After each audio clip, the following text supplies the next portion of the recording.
Halo semuanya, selamat pagi dan kita ketemu lagi di materi yang berjudul Kehidupan Prasejarah di Indonesia.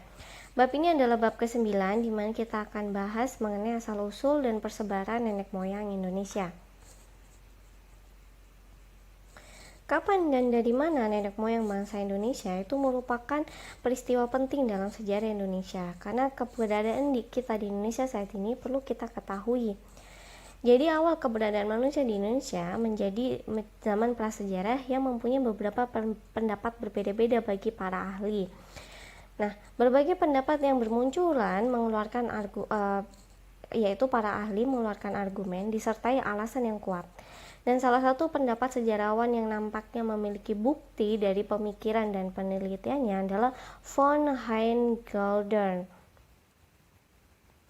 di mana sejarawan asal Belanda itu menyatakan bahwa nenek moyang bangsa Indonesia berasal dari Asia Tenggara, yaitu Indochina atau Yunan, dan diduga datang dalam dua gelombang migrasi besar yang diperkirakan muncul atau terjadi sekitar 5.000 sampai 2.000 sebelum Masehi. Nah, pendapat Van Heijngeldern itu dilatar belakangi dari penemuan-penemuan banyaknya peralatan manusia purba masa lampau yang berupa batu beliung berbentuk persegi di seluruh wilayah Indonesia meliputi Sumatera, Jawa, Kalimantan, dan Sulawesi.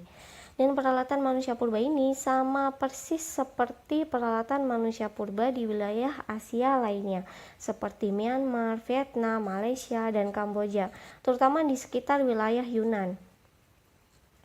Nah, pendapat Van Heijngeldern juga didukung oleh hasil penelitian Dr. Hakern di tahun 1899, di mana dia membahas seputar 113 bahasa daerah di Indonesia.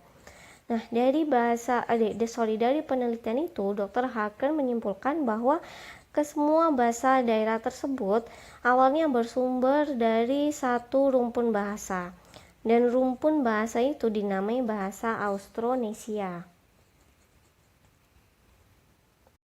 Nah, untuk nenek moyang Indonesia itu berasal dari bangsa Proto-Melayu atau Melayu tua.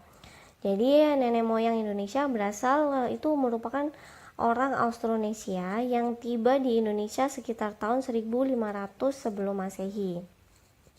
Dan bangsa ini memasuki wilayah Indonesia melalui dua jalan, yaitu jalan barat dari Semenanjung Malaka ke Sumatera dan selanjutnya menyebar ke beberapa daerah di Indonesia, dan jalan timur dari Semenanjung Malaka ke Filipina dan Minahasa, serta selanjutnya menyebar ke beberapa daerah di Indonesia. Nah, bangsa Proto-Melayu itu dianggap memiliki kebudayaan yang lebih maju dibandingkan manusia purba pada umumnya.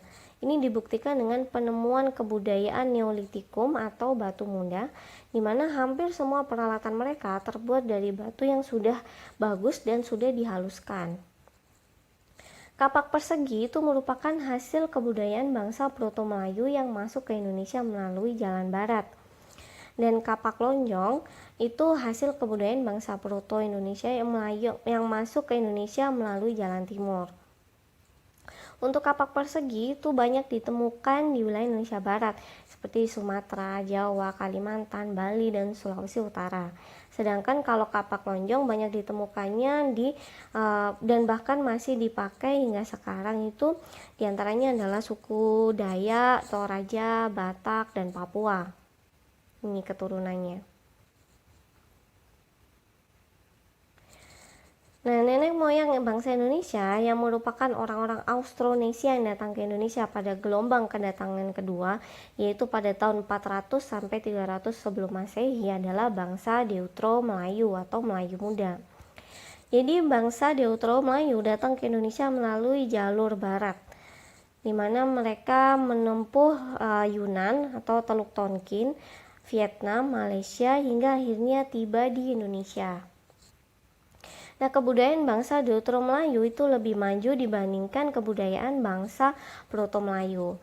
Dan mereka sudah berhasil membuat barang-barang dari perunggu dan besi, bahkan beberapa diantaranya seperti kapak serpatu, kapak corong, dan nekara, serta menhir, dolmen, sarkofagus, kubur batu, dan punden berundak-undak. Dan suku bangsa Indonesia saat ini yang termasuk keturunan bangsa Melayu muda adalah suku Jawa, Melayu, dan suku Bugis. Nah, untuk materi ke bab 9 ini yang berjudul asal-usul dan persebaran nenek moyang Indonesia cukup sampai sini aja. Dan itu sekaligus mengakhiri materi kehidupan prasejarah di Indonesia. Terima kasih udah stay tune sampai sekarang. Semoga ilmunya bermanfaat. Jangan lupa untuk klik like dan share video-video yang kalian tonton dari channel Unacademy Indonesia. Dan terima kasih, mohon maaf kalau ada salah kata atau salah ketik. Dan kita akan ketemu di materi-materi selanjutnya. Oke, goodbye.